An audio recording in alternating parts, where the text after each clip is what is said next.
Hello everybody, welcome to Brandon's Haunted Library. My name is Brandon, your undead librarian, and I read and talk about fantasy, literary fiction, and of course, horror. Thank you for choosing my video. Today I'm going to give you my responses to the mid-year freakout tag. My first one ever, as this is my first year on BookTube. Thank you to everyone who are subscribed and watch my videos.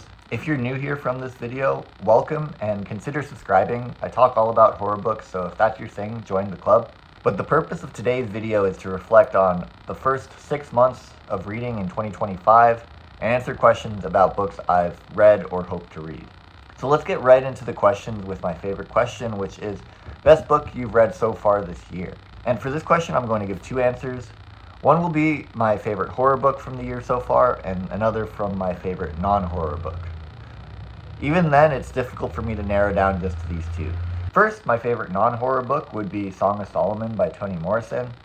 I am a big fan of Toni Morrison, one of our greatest American novelists, and this is the fourth book that I've read from her. Every single book I've read from her has blown me away. This is an incredibly dense and layered text, but to oversimplify it, it's a coming-of-age novel about a black man living in Jim Crow-era America, and his journey to find some lost family treasures, and through this journey he learns to understand himself, his race, and his history. If you haven't read from Toni Morrison before, I do recommend you look into changing that. I don't think Song of Solomon is necessarily the best place to start. I would instead recommend Beloved or The Bluest Eye, but both are incredibly tragic, as is Song of Solomon. She had a gift of incredible prose and crafting stories that are deeply human, layered, and profound. It welcomes deep engagement with its themes and motifs, while still providing a story that is engaging and rewarding at face value. Now, my favorite horror book of the year so far probably won't surprise you regular viewers of the channel. This year I read the newest Stephen Graham Jones book, The Buffalo Hunter Hunter, and absolutely loved it. First off, I love when a horror novel can be this moving and reckon with true horrors, in this case, historical atrocities committed against the Native Americans. If I'm honest, I'm not typically a fan of books that blend horror and historical fiction for a variety of reasons, but this one brilliantly executed this.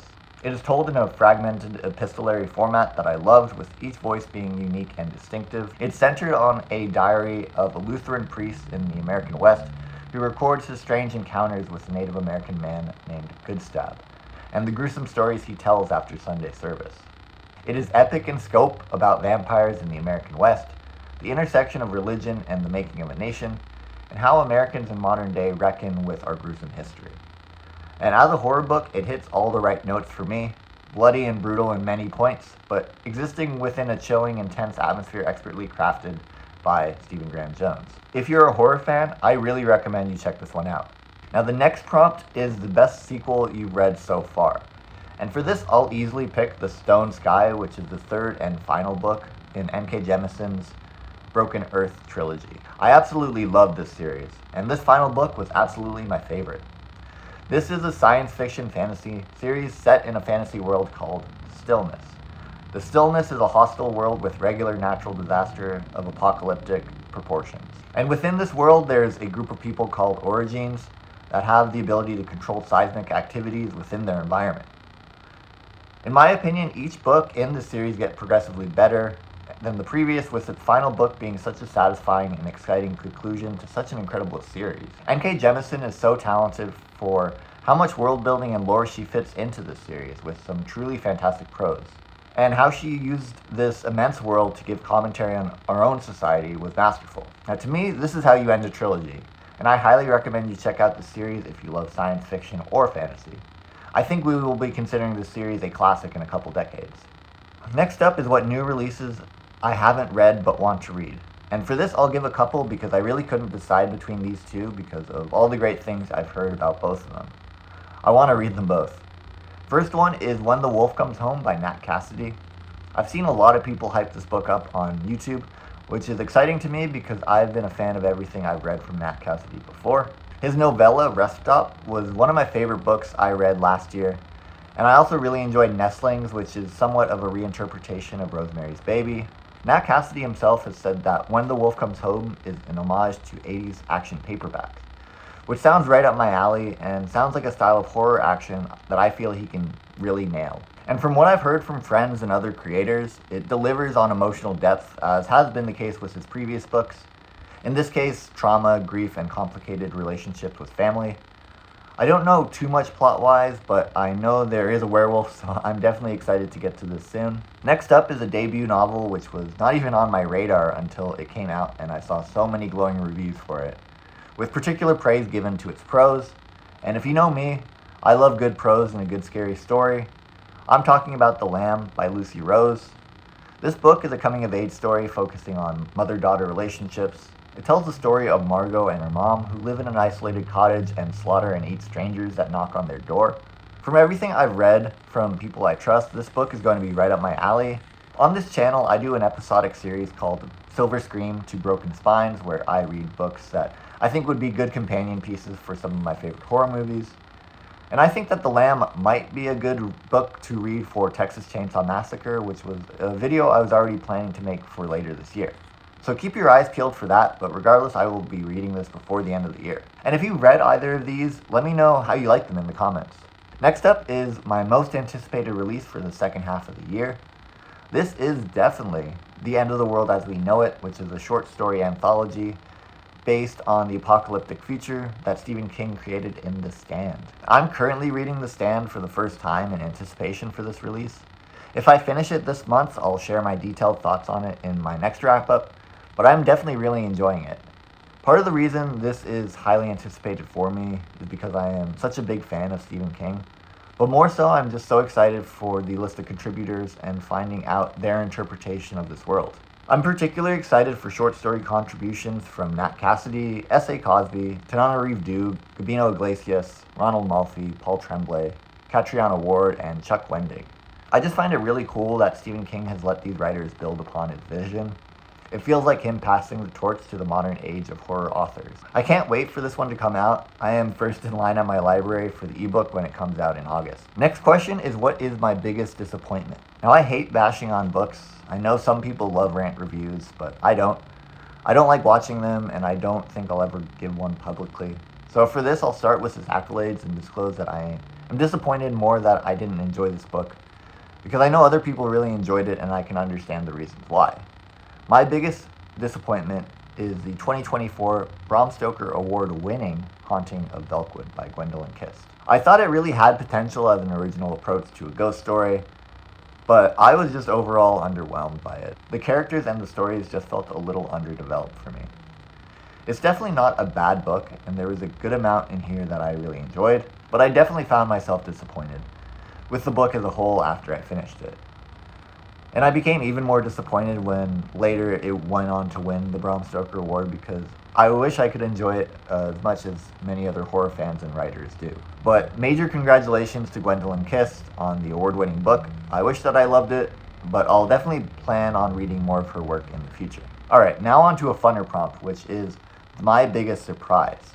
For this, I'll have to give it to The Lesser Dead by Christopher Buehlman.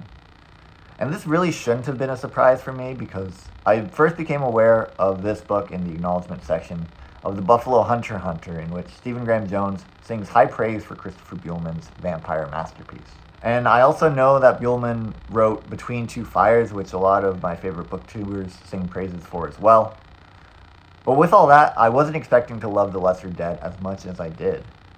The book is set in 1970s New York, and is all about a vampire named Joey Peacock that lives in the subways with a commune of other vampires. What I was expecting with this book that was delivered was a bloody good time, but what I wasn't expecting was the book's sense of humor. The progression of the story was all over the place and non-linear, but the personality and humor in the narration really made it such a fun ride.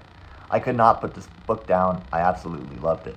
Now on to my favorite new-to-me author, and for this, I was almost tempted to put Christopher Buehlman, but so far I've only read one of his books. And really, I think the author that is more deserving of this is N.K. Jemisin, because of how much I love the Broken Earth trilogy. Now, in actuality, I've read her writing before, because she did contribute a horror short story in Jordan Peele's anthology, Out There Screaming. But I am choosing to interpret this prompt as me being new to reading her long fiction. But I will say that you should check out her short story in this collection, as it was one of the better ones. It is quite different in many ways from the Broken Earth trilogy, mainly in genre, so I wouldn't say it's a good taste test for what you'll read in her fantasy novels, but definitely a good quality horror story to read. Her writing is incredible, and the world building in the Broken Earth trilogy and how it was introduced in particular was so impressive. The first book had a lot of mysteries about the world that slowly unraveled, making such an interesting reading experience. I also really love how she's able to blend genres with this trilogy, particularly fantasy and science fiction, but also horror to an extent because this story is quite bleak. It's such an impressive trilogy of books, so N.K. Jemisin is definitely my favorite new-to-me author. Next up is my newest fictional crush. And for this, I thought about skipping it. I figured I could lie to you good people and be like, no, I don't have any fictional crushes. But you all deserve honesty, and I have a confession to make. I have a crush on Maeve from the book Mayfly by C.J. Lead. Alright, hear me out. I was reading the book and all these obscene and brutal things she does throughout the novel, and the only thing I thought was, I can fix her. I mean, I know I can't, but I'd love to try. Look, I love an ambitious woman, and the amount of killing she can do, all while holding her day job at Disneyland, is amazing. I'd either end up an accomplice or a victim if I pursue her, so I guess it's good that she isn't in fact real. But really great book, though. Next up, my newest favorite character has to be Joey Peacock from The Lesser Dead. I already spoke a bit about this character and his narration, and really, it's his point of view and narration that really made this book great for me. He just has so much personality and humor that made him a great character to follow throughout this wild book. He was such an easy character to be charmed by, and I loved all the fourth wall breaks he did in this novel. The informal conversational style of narration we get here is not a style I always find myself enjoying, but I really enjoyed it here, making me drawn to this character. Now, next up is a book that made me cry, and I am being honest when I say that no book has brought me to tears this year, but plenty have brought me strong emotions, bringing me close to tears. This is especially true with Martyr by Kaveh Akbar. I mean, the poetic storytelling in prose is enough to bring tears just knowing how beautiful it was written, but really it is the difficult themes that this book tackles which really struck a chord for me. The way it discusses grief, addiction, and suicide makes it often difficult to read. These things are portrayed raw and realistically, but also with a lot of grace, making it a deeply moving book. It is a book that lends itself to introspection of our own mental health and those of loved ones, despite it being informed by a specific cultural experience and identity. There is a lot of universality with the story, despite it being explicitly about an Iranian-American 20-something who lost both his parents in tragic ways. This is an incredibly written book, and I'm excited to share my complete thoughts on it whenever I finish writing my next wrap-up. But yeah, this easily brought me the closest to tears in a few spots in this book. On a lighter note, the next prompt is a book that made me happy. The act of reading alone makes me happy, so I really could say any book I read so far, which is kind of funny to me, considering a lot of what I read is dark and messed up. But for this prompt, I want to talk about Go Ahead in the Rain, Notes to a Tribe Called Quest by Hanif Abdurraqib. I'm a huge music nerd. I've played guitar and drums for most of my life, studying jazz improvisation and composition in my college years, and I love music history. In particular, I love hip-hop and its history, and one of my favorite hip-hop acts of all time is A Tribe Called Quest.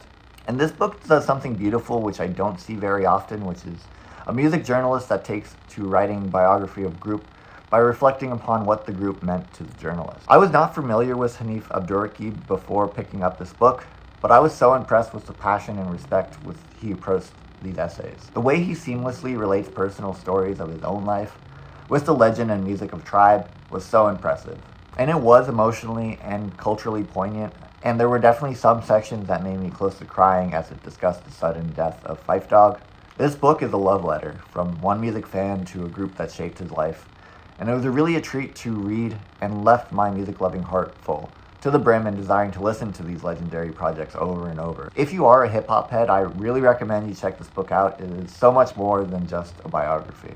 Next up is the most beautiful book that I've added to my collection. I really like this copy of The Buffalo Hunter x Hunter by Stephen Graham Jones that I bought. I don't typically like hardcovers. I much prefer reading in paperback, but I really like the red sprayed edges on this. It makes it look like blood, which is perfect for a vampire story. And the cover itself is pretty simple, but there is something about this that just feels timeless. Plus, I think that buffaloes are beautiful creatures, and I like this shot. And last is, what book do I need to read by the end of the year? I am a Stephen King fan, as I mentioned earlier, and ever since I started reading him in high school, I've been intimidated by and left with a desire to read two of his longest works, The Stand and It. Well, over 10 years later, I am now finally reading The Stand, and will definitely complete it by the end of the year. In fact, I may even finish it in July so that I can tell you all about it in my next wrap-up. This is a long time coming, and at the beginning of the year, I set a goal to finally read it, and I'm glad to say that I'm finally doing it. And I am really enjoying it. But that's all for my mid-year freakout tag. If you made it this far, thank you for watching. Please like and subscribe, especially if you've watched a few of my videos and are still not subscribed. I have a lot of ideas for videos for the rest of 2025 that I'm looking forward to sharing with you. The next video you see from me should be a reading wrap-up for June and July. Hopefully won't be too long before that comes out, but it might because I have a lot of reviewing to catch up on. And there's some great books to talk about in this video, so stay tuned. But until then, let me know in the comments how your year in reading has been so far. Any surprises, disappointments, I'd love to hear from you. Am I the only person that has a crush on Maeve from Mayfly? Let me know. And as always, happy reading everyone, happy mid-year, and I'll see you all in the next one.